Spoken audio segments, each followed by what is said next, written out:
Bonjour à tous, donc on se retrouve dans une nouvelle vidéo et dans cette vidéo je vais vous faire un tutoriel sur le piano roll. Donc là j'ai fait des notes et par exemple j'ai envie de diviser donc les notes. Donc je fais CTRL U, hop, CTRL U et du coup ça m'a divisé les notes par rapport à ce que j'ai mis, donc si je reviens en arrière, tac, par rapport à ce que, au niveau des cases ici. Donc pour changer les cases, vous allez dans le snap ici, et plus vous allez aller ici, et plus les cases seront petites, et plus vous allez en bas, et plus les cases sont grandes. Et donc après, vous mettez ce que vous voulez. Par exemple, moi je veux un truc par exemple au milieu, step.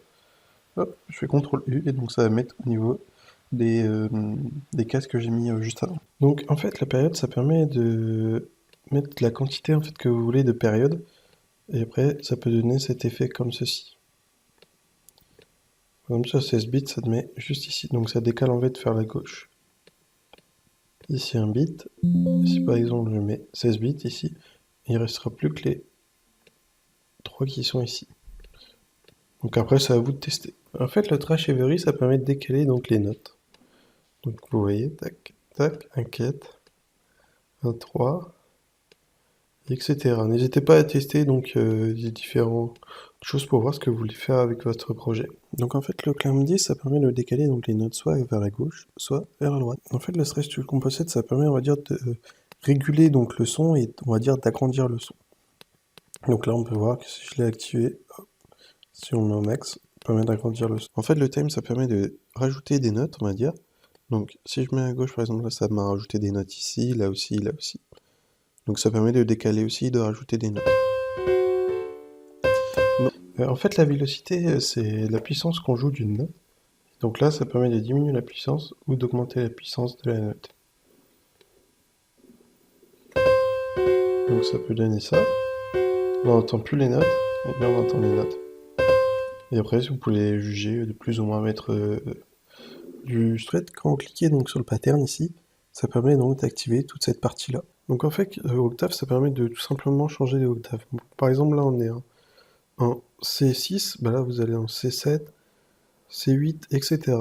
Donc ça permet de faire quelque chose de beaucoup plus grave si on descend et de beaucoup plus aigu si on monte. En fait, le range, c'est les gammes donc, de la note, et donc là, je peux mettre sur F10, D10, B9 par exemple. Si je change l'octave, ça reviendra au même. F9, donc c'est pour la gamme. Donc ici, le key, donc c'est la note. Donc par exemple, si je me mets en D, ici je serai en D. Et ici, donc, c'est la partition. Donc par exemple, je vais mettre en D majeur ou en D comme ça. Donc après, qu'est-ce que je peux mettre d'autre? D mineur. Donc si je me mets en C, tac, et ensuite ici ça bouge du coup, je suis en 7B9. Donc en fait le line ça permet d'agrandir ou de rétrécir les notes. Donc plus on va aller à gauche, plus ça sera petit, plus on va aller à droite et plus ça sera long. En fait la variation donc ça permet d'agrandir ou de mettre plus petit des notes, tout simplement.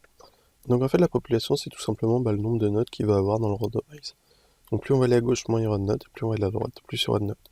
En fait le stack ça permet de rajouter donc des notes et l'espacement entre les notes aussi. Par exemple, si je mets que 1, ici on a beaucoup d'espace entre les deux notes, et plus je vais aller, et plus l'espacement sera réduit, et les notes seront remplies.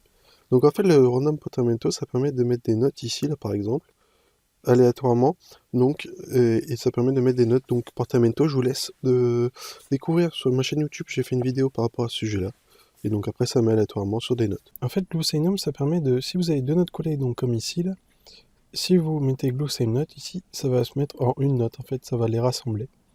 Donc si je renlève, ça y divise. Il faut que ce soit vraiment des notes qui sont collées sur la même ligne. En fait, le site, ça permet de faire des choses aléatoirement. Donc là, vous pouvez tester en fait plusieurs choses aléatoirement. Pareil pour ici, pour la vélocité.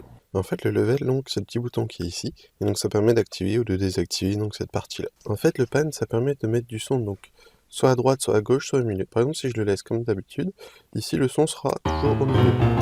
Donc on aura droite et gauche. Si on met à gauche, on aura un petit peu de son à gauche et un petit peu de son à droite. Donc ça alterne. Et pareil pour ce côté-là. Donc ça permet de donner un petit effet sympa. En fait, le level, donc c'est la puissance qu'on met pour les touches. Et en fait, plus on va mettre à gauche, en fait, et plus ça va être alterné. Donc là, par exemple, cette touche-là va être... Hop, on entend presque pas, alors que l'autre, on entend vraiment beaucoup. Et pareil, si je mets à droite, ça va juste alterner celles qui ont été à gauche et de celles qui ont été à droite. En fait, le pitch, plus vous allez à gauche et plus vous aurez quelque chose de grave, Et plus vous allez à droite, et plus vous aurez quelque chose d'aigu. Et au milieu, vous aurez quelque chose de normal. Donc j'espère que cette vidéo vous aura été utile. N'hésitez pas à vous abonner à la chaîne pour avoir d'autres vidéos. Et au revoir.